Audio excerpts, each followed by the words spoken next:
Imagine waking up one morning and discovering a pill that can unlock the full power of your mind. Every memory, every skill, every hidden potential, all available instantly. It can turn a failure into a genius, a nobody into a millionaire, and a dead-end life into something unstoppable. But what if that same miracle starts killing you from the inside, and the people who want it will hunt you to the ends of the earth? This is the story of the man who took that pill, and the terrifying price of becoming limitless. Our story begins in New York City with a man named Eddie Morra. Eddie is a struggling writer whose life has completely stalled. His only dream is to write a book, but he has never been able to finish it.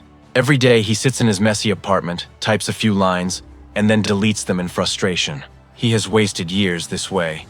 His life is in such disarray that he even borrows money from friends to pay his bills. His girlfriend, Lindy, has finally had enough. She is tired of his laziness and lack of ambition. She believes Eddie has never accomplished anything and never will, and she breaks up with him. Dejected and cursing his luck, Eddie is wandering the streets when he hears someone call his name. He turns to see Vernon, the brother of his ex-wife. They haven't seen each other in years. Vernon used to be a drug dealer, but he now claims to work for a pharmaceutical company. Eddie asks about his ex-wife, and Vernon tells him she has moved on, is happily remarried, and has children. Seeing Eddie's miserable state, Vernon offers him something special. He pulls out a small, clear plastic sleeve containing a single pill. He calls it 𝗟𝗶𝗲𝗀𝗲. He explains that it's a revolutionary new drug still in testing, not yet on the market. Vernon says that humans normally use only 10% of their brain's potential, but this pill allows you to access 100% of it. Eddie is skeptical and refuses the offer. Just then, Vernon gets an urgent phone call. In a hurry, he hands Eddie the pill and his address, telling him to think about it, and then rushes off. Eddie goes home, holding the mysterious pill. After some thought, his desperation wins. He decides to take it. He swallows the pill with a glass of water. Soon after, as he is walking back to his apartment building, he runs into his landlady. She is furious, yelling at him for being late with the rent again. But as she is shouting, Eddie begins to feel strange. The world around him sharpens into incredible focus. This is the beginning of the 𝗟𝗍𝗲's effect. Eddie's perception changes completely. He starts noticing tiny details he would normally ignore. He sees the book in his landlady's hand. Without even thinking, his mind instantly processes its title, author, and subject matter.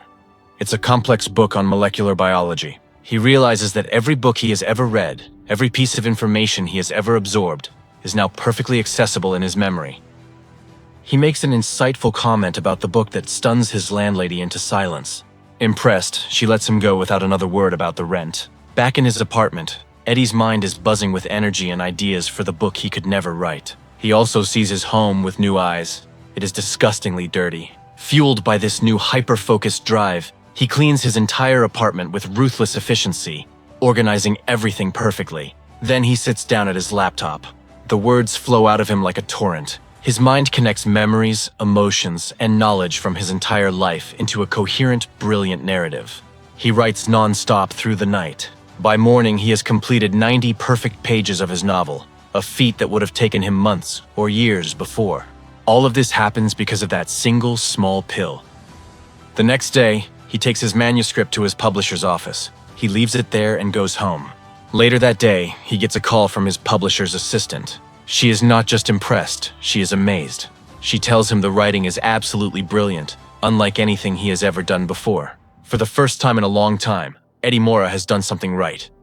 But this is only the very beginning of what 𝗟𝗍𝗲𝗀𝗲 can do. But the amazing clarity he felt is now fading. The mental fog that has plagued him for years is creeping back in. Desperate to reclaim that superhuman focus, he goes to Vernon's apartment to get more of the 𝗟𝗍𝗲𝗃 pills. When he finds Vernon, he makes a deal. Vernon agrees to give him more pills, but in return, Eddie must do a job for him, a simple task of picking up a payment from a tough-looking client. Eddie, using his 𝗟𝗍𝗲 sharpened mind, handles the intimidating situation with surprising ease and returns to Vernon's apartment with the money. But when he enters, he is met with a horrific scene. Vernon is dead, murdered in his own home. Panicked, Eddie searches the apartment before calling the police. He finds a hidden stash of hundreds of 𝗟𝗍𝗲𝗃 pills. He takes them all. Only then does he go to the police station to report the murder. The detective on the case is suspicious and tells Eddie to stay in contact. Back home, Eddie takes another 𝗟𝗍𝗃𝗃 pill. Immediately, his mind reactivates, becoming hyper-focused once again. With this renewed mental power, he becomes a learning machine. He devours books on finance, languages, and complex subjects in hours, mastering them completely. His entire personality transforms. The shy, insecure Eddie vanishes, replaced by a supremely confident, charismatic man who can talk to anyone. Where he once believed he could do nothing, he now believes he can do everything. He decides to test this belief in the stock market. Using the money he took from Vernon's apartment, he makes incredibly precise investments. His profits are massive and almost instantaneous.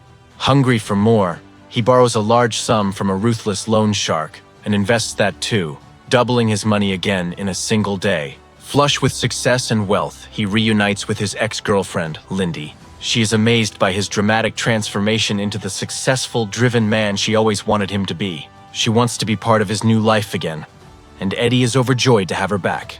But during their lunch, Eddie gets a chilling feeling. He notices a mysterious man in a leather coat, watching him intently from across the street. The man disappears before Eddie can confront him.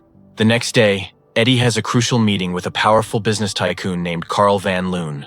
Eddie studies the man's company files in minutes and, on the spot, delivers a series of brilliant, unconventional strategies that leave Van Loon utterly impressed. As Eddie leaves the meeting, walking down the street, he is hit by a sudden, violent wave of disorientation. Dizziness overwhelms him. He experiences terrifying blackouts, mentally jumping forward in time and finding himself in different locations with no memory of how he got there. In one of these lost moments, he is ambushed in an alley by a gang of thugs. But as they attack, his NZT-fueled mind instinctively calculates every possible move in the fight. It plays out like a pre-visualized martial arts sequence in his head, and he dispatches all his attackers with shocking efficiency. The next morning, he wakes up safely in his own bed, bruised but alive. He has a major follow-up meeting with Van Loon today, but he is terrified. He doesn't want to take another pill, fearing a repeat of yesterday's blackouts and violence. He tries to review the files without NZT, but nothing makes sense. His mind is sluggish and confused. He calls his new business partner and suggests canceling the meeting, but his partner insists they cannot cancel. This is their one chance to prove themselves to Van Loon and secure the deal. Forced into a corner, Eddie goes to the meeting without taking a pill. It is a disaster. He is nervous, inarticulate, and cannot comprehend the complex financial discussions. He stumbles over his words and fails to answer basic questions. In front of the formidable 𝗟𝗏𝗀𝗀, Eddie Morra looks like a fraud who has lost his touch. He makes a feeble excuse and flees the meeting in humiliation. The moment he steps outside, he begins to feel violently ill. He stumbles home, experiencing withdrawal symptoms from the NZT. At his apartment, he receives a call. It is from Melissa, Vernon's sister, who also happens to be Eddie's ex-wife. She wants to meet. Desperate for answers, Eddie goes to see her. He still has Vernon's little black book, which contains the contact numbers of all his NZT clients. While waiting, Eddie calls the numbers. What he discovers is horrifying. Most of the people on the list are dead. Some are in comas. The evidence is clear. The drug NZT is not just dangerous, it is lethal. Its side effects are destroying and killing its users. When Melissa arrives, she is calm about her brother's death, saying she always knew his lifestyle would lead to a bad end. But she has a more urgent warning for Eddie. She reveals that she herself used NZT in the past. She explains that while the drug makes you feel incredible at first, its long-term side effects are catastrophic, driving users to insanity and death. She has since quit and advises Eddie to wean himself off it immediately. Shaken, Eddie leaves. On his way home, he is ambushed by Gennady, the brutal Russian loan shark he borrowed money from. Gennady demands his payment with threats of violence. During the confrontation, a single NZT pill falls from Eddie's pocket. Gennady, curious, picks it up and swallows it. Within moments, he feels the incredible surge of mental clarity and power. His demeanor changes instantly. He no longer wants his money back. Instead, he wants more pills, a whole kilo of them. In exchange for Eddie's entire remaining stash of NZT, Gennady tears up the debt. Eddie goes home and finally confesses everything to Lindy. He shows her the pills and explains how NZT unlocked his brain, leading to his sudden success, wealth, and even the violent fight in the alley. He admits he is addicted and that quitting cold turkey is impossible. Lindy wants to help him. She goes to a pharmacy to get some vitamins. But on the way, she realizes she's being followed. The stalker is the same mysterious man in the leather coat who has been watching Eddie. He chases her. Lindy runs into a crowded bar and begs two men for help, but the stalker effortlessly knocks them out. Trapped and terrified, Lindy calls Eddie. He tells her to take one of the NZT pills she is carrying. She does. Immediately, her mind accelerates. She sees the entire situation with hyper-clarity. The people, the stalker's movements. She devises and executes a perfect escape plan, outsmarting the man and making it safely back to Eddie's apartment. She shares her incredible, terrifying experience with him, finally understanding the power and the burden he carries. Eddie promises her he will start using the drug less and will try to quit soon. But outside his apartment, a new threat gathers. 𝗟𝗲𝗲𝗀, now addicted to NZT himself, has arrived with his gang. They are not there for money. They want every single pill Eddie has left. Fearing for his life from 𝗟𝗏𝗲𝗀 and his thugs, Eddie hires two bodyguards. He also realizes that to survive and maintain his empire, he must stay on NZT.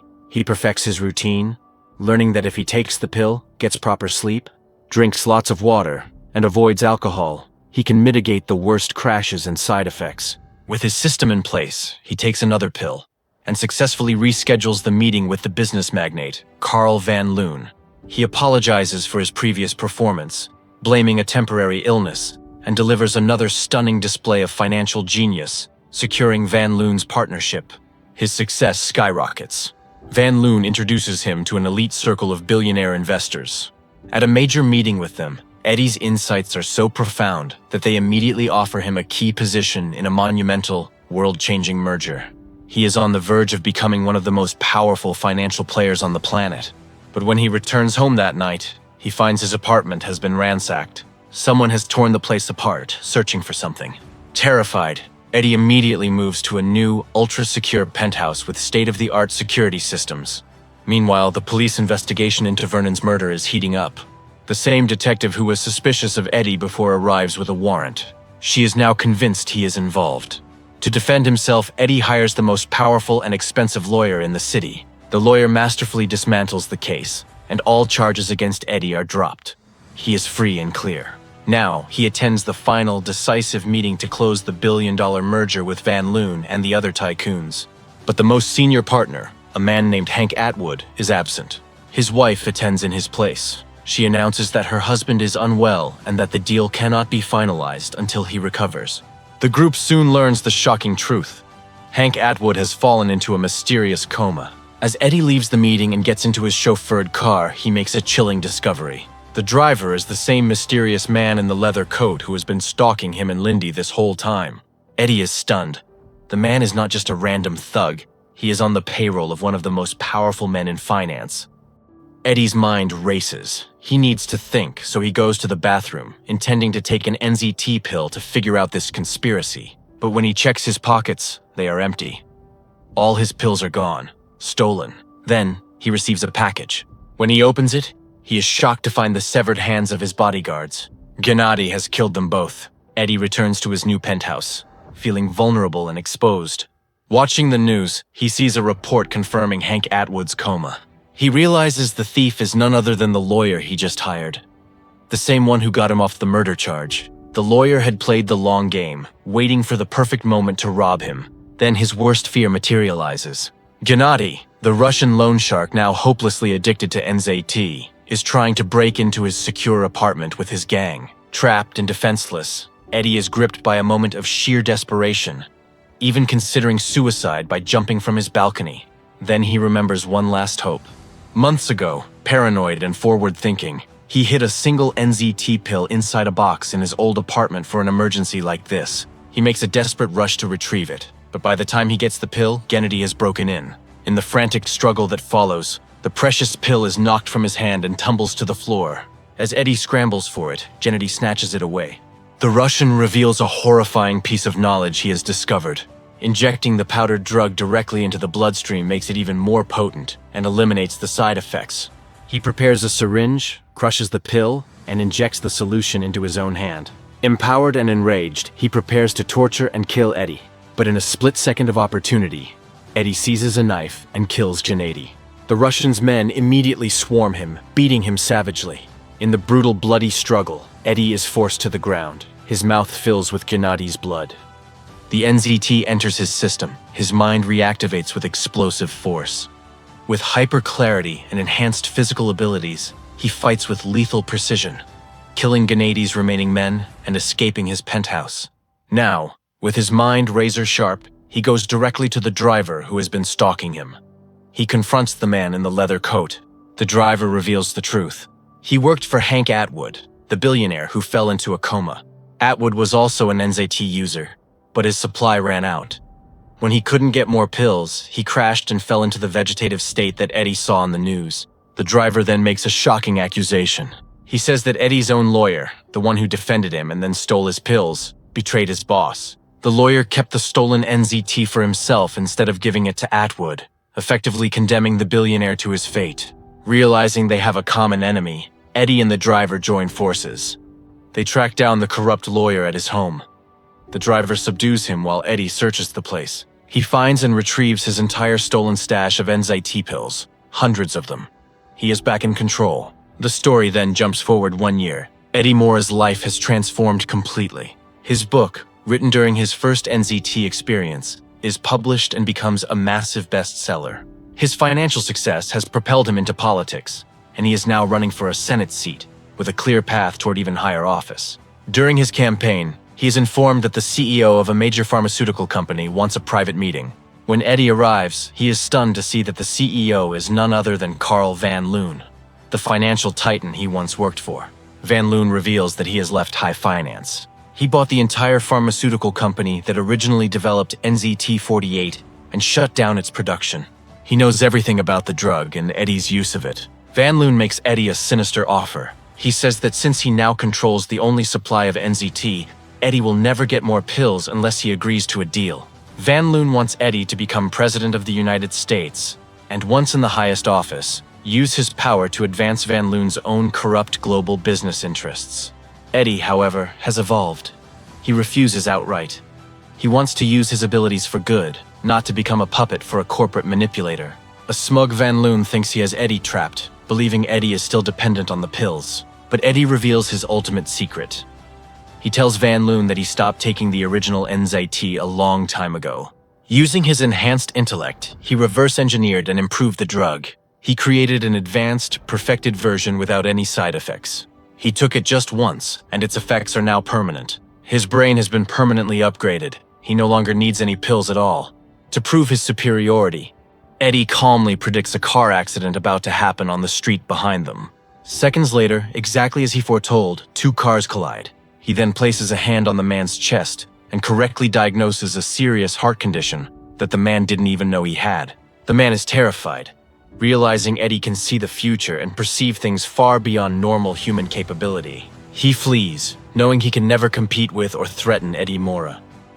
Finally, Eddie meets Lindy for lunch. He effortlessly orders for them in fluent Mandarin Chinese, showcasing the permanent, vast knowledge now embedded in his mind. Lindy watches him, a mix of love and awe on her face, still wondering if the man she loves is still the same person, or something more. On IMDb, the film has an average rating of 7.4 out of 10, based on over 639,000 viewer ratings. We hope you enjoyed this movie explanation.